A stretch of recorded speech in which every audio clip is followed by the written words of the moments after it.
She was just a disabled alien girl trying to serve food on a peaceful space station. But when a group of cruel bullies humiliated her in front of everyone, no one stepped in to help.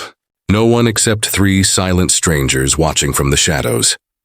And when they returned wearing military uniforms, the bullies had no idea their entire world was about to change. Justice was coming, and it was stronger than fear.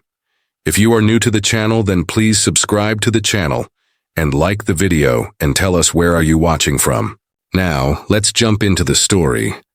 The Spindle Arc Bazaar hummed like a living thing. Air vents whispered, translators murmured, and 100 small lights blinked above steam drifting from food stalls. At the cerulean counter, a young Azurai named Sina tried to steady her breathing. Her sidearms, delicate extra limbs along her ribs, trembled the way they always did when fear pressed close. She had learned to work around the tremors. 2 main hands for heft and heat, sidearms for ribbons of garnish in swift, careful bursts. Most days that was enough. Not today. 4 Korth youth slid through the crowd, all hard scales and shiny bracelets. Their leader, Drez, leaned over the counter, sharp smile fixed in place. "Where's the real server?" he said softly, just loud enough to be heard by everyone nearby. "Not the one with shaking parts." Laughter popped like oil in a hot pan. Few diners glanced up, then away. No one wanted trouble. Sina felt heat rise into her cheeks, a deeper blue flooding her skin. She kept her voice even. "I can help you. What would you like to order?" Drez read the menu in a big show. "Something untouched by clumsy hands," he said, and he flicked an elbow into her neat tower of samples. They rolled and thumped to the floor. The small crowd tensed, then did nothing. A neighboring vendor, Vessa, the Ophidian with silvered scales and quick eyes, glided over and said, "Station watch has been notified." Her voice didn't shake, though her head tendrils twitched. Sina knew it was a bluff. It still slowed the boys for a breath. "We were leaving anyway," Drez muttered, tossing a stack of boxes for one last clatter. "We'll be back tomorrow. Try to learn your place." When they vanished, the ring's noise returned, but it felt thinner, like a curtain hiding a draft. Vessa helped Sina sweep the floor, murmuring, "You did well, child." Sina nodded because a nod was something she could control. Inside, she felt hollow. Beneath the balcony lights at a corner table, 3 humans had watched it all. Master Sergeant Rup Singh set his cup down carefully. He had the posture of a man who measured outcomes before he moved. Chief Warrant Una Mendez watched the exits, face unreadable. Lance Corporal Javi Taylor's jaw was tight, fingers flexing as if they missed the feel of training mats. "Not today," Rupp said quietly when Javi twitched to stand. "Tomorrow we do this properly. Uniforms?" Una asked. "Full dress," Rupp said. "No threats. Just presence. And we eat there. We show the crowd what respect looks like." On her way to close for the evening, Sina pressed her back to the cool wall behind the counter. The sting on her cheek would fade. The echo of laughter would take longer. She pictured her parents, Ren and Miho, counting credits and worrying about rent. She imagined telling them and seeing that mix of anger and love that always left her both held and guilty.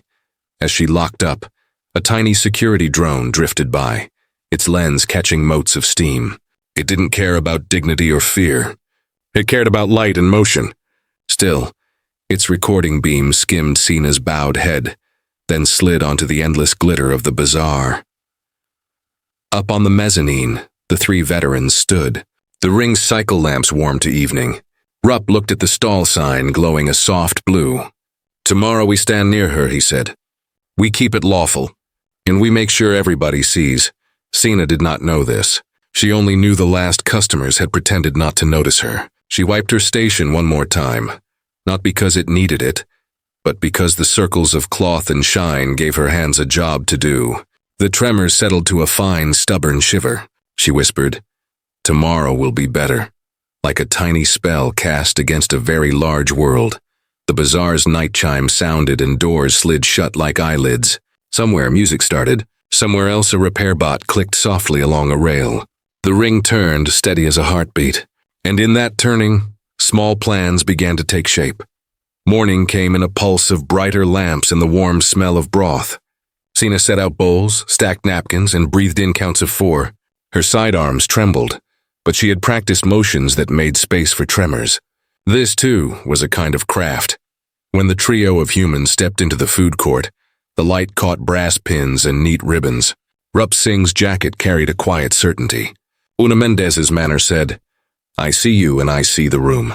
Javi Taylor's smile aimed first at the menu, not the crowd, as if nothing could be more normal than breakfast from an Azuri stall. They joined the line that wasn't yet there and made one by standing. Una spoke just loudly enough. "Good morning. What do you recommend for first-timers?" Sina blinked. "The star spice rolls and crescent broth. Then 3 of each," Rupp said. "And thank you for being here." Those simple words drew several heads. Respect is loud even when spoken gently. As Sina prepared the food, the tremors fluttered, but her hands found their rhythm. Javi chatted about shore leave and the Aurora Rings viewports. Una asked about the Azuri way of pairing sweet with salt. Nothing in their voices hinted at rescue. The talk was not about Drez or fear. It was about food and work and normal things, which made the space around the counter feel safer. The Korth boys arrived as if pulled by a string. Drez slowed when he saw the uniforms. Irritation swept his face, quick as a shadow. He moved close. "Humans," he said, "find another stall. We are conducting business. We're actually customers," Rupp said, still polite. "And we're in line." "You have no say here," Drez told him. "We're not here to say much," Una replied, turning slightly so the crowd could hear. "We're here to eat, to pay fare, and to stand where anyone should be able to stand." Several diners raised their devices. A station watch pair paused at a distance, their presence a pale imitation of help. Drez's jaw worked. He flicked a shoulder into Javi, a bump meant to move him. The Marine didn't budge. Javi only asked Sina, "Could I get an extra roll?" "They're very good." The difference was bright as day, swagger trying to scare and steadiness refusing to be moved. Courage did not shout. It simply held ground and ordered breakfast. Pressure shifted on Drez's face. He showed teeth, then snapped them shut. "This isn't finished," he muttered. He and his friends peeled off, angling for exits, their bracelets chiming soft, unhappy notes. Like wind turning, the mood changed. A stream of customers came, some curious, some overtly kind. Sina's counter filled with coins and thanks. Rupp and Una took a table in front, eating slowly, talking about medals only when asked, always turning the focus back to food, to work, to the small good things that build belonging. For the first time in many cycles, Sina felt a thread of ease tug through her chest. Vesa gave her a quick wink from the next stall. The watch officers drifted away, a little chagrined, a little relieved. The bazaar returned to its noise, but now it sounded like community. The next morning, just as hope began to feel real, an administrator in a dark coat arrived with a tablet. He introduced himself as Varro Keith of Commercial Oversight. His tone was formal, almost kind, and yet cold underneath. "We received a complaint about sanitation," he said. "Pending review, your license is suspended." "By whom?" Miho asked, stepping in front of her daughter. "Complainants are confidential," Varro said.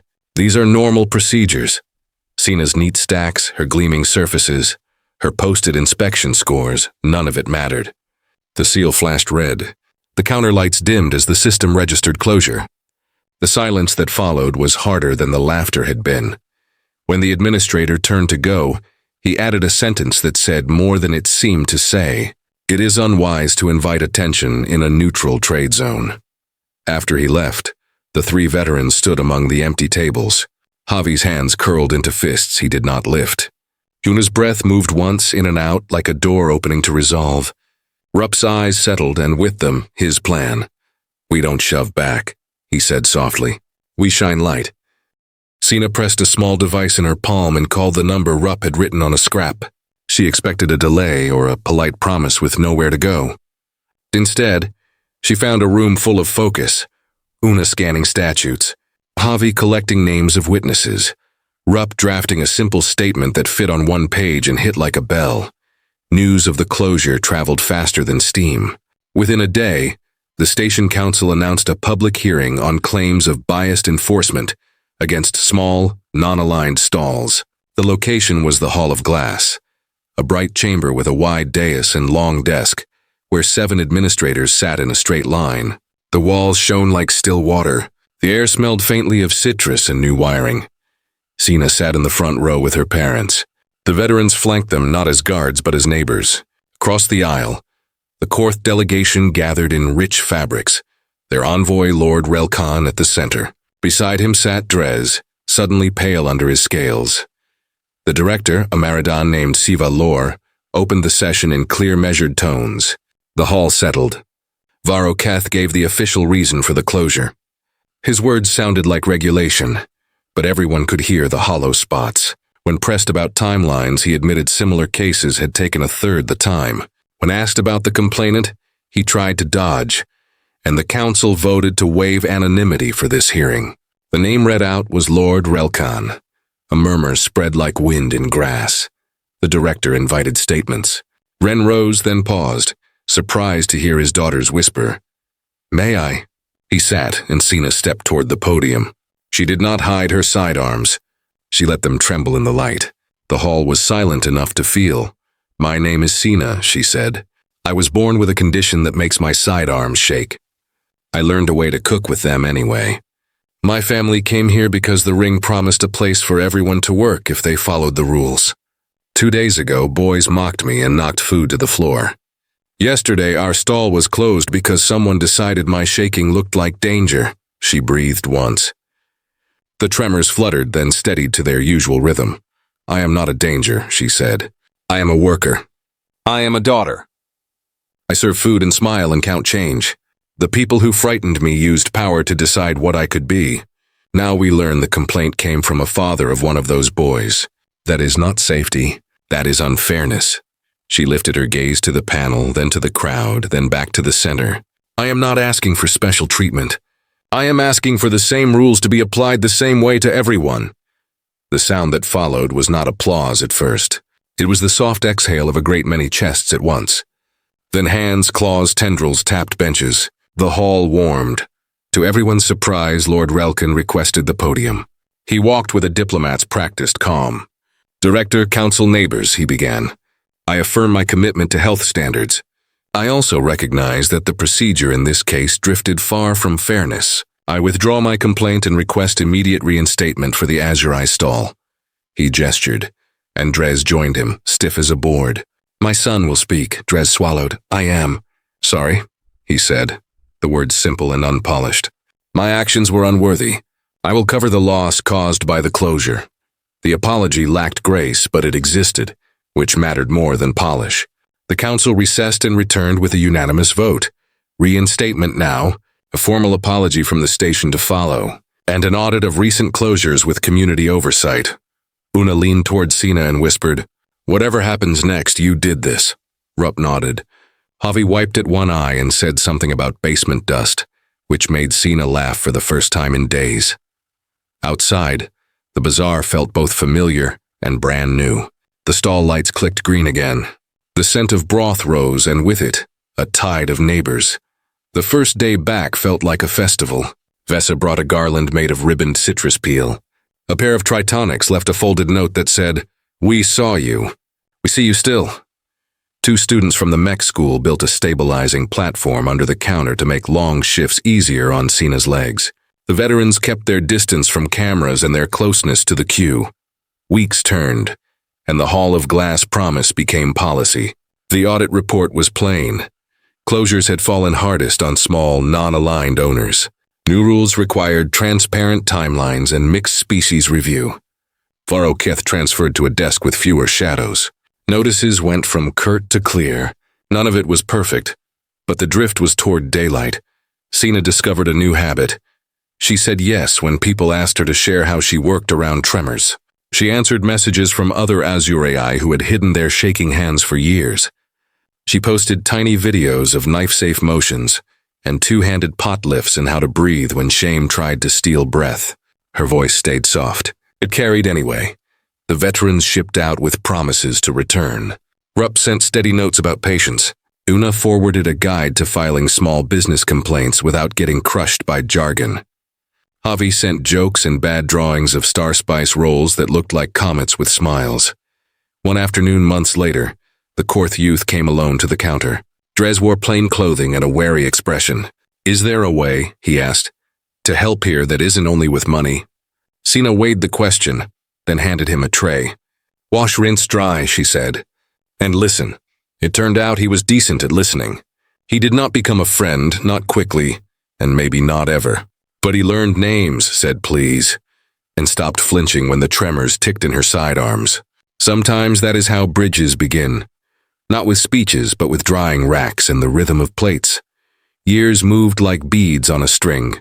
The stall became 2 stalls, then 3, all small, all bright. Rin and Miho argued about spice ratios, and laughed about being old enough to argue about spice ratios. The audit committee turned into a permanent council with rotating seats and simple language reports posted in the bizarre walkway. People read them because they were written to be read. The day the veterans returned, the ring sun threw stripes across the floor. Sina looked up from a pan of simmering broth and saw Rup's easy stance, Una's intent gaze, and Javi's grin already reaching for the menu. She lifted all 4 arms in a wave, 2 steady, 2 shimmering with their forever tremble. And it felt like the most natural gesture in the universe. "How's business?" Rupp asked, eyes bright.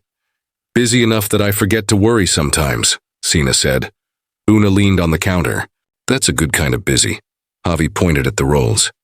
"Do those still taste like the first time we tried them?" "Better," Sina said. "Or maybe we all just got better at noticing." As they ate, a small boy with a prosthetic fin asked if the shaking made cooking impossible. Sina told him, "Not impossible, just different. Different can be delicious."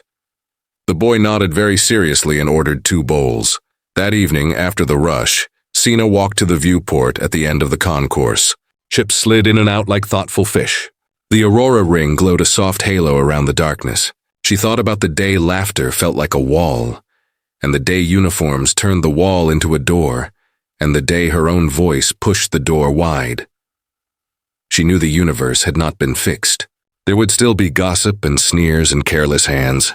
There would also be good mornings, careful rules, and steady neighbors. Courage did not remove fear. It walked beside it, 1 step and then another, like feet along a familiar path. On her way back to the stall, she passed Drez clearing tables without being asked. He gave a small nod, not seeking praise. She returned it, then slipped behind the counter where Ren and Miho were plating late orders for tired workers with hungry eyes. The broth tasted of anise and hope. The rolls broke open like warm stories, and that was the quiet magic of it. Not a grand finale, but a table that kept getting longer, with room for whoever walked in next. Each plate was a promise. Each shared bite said, "You matter here." And in that simple truth, the story found its gentle, lasting end.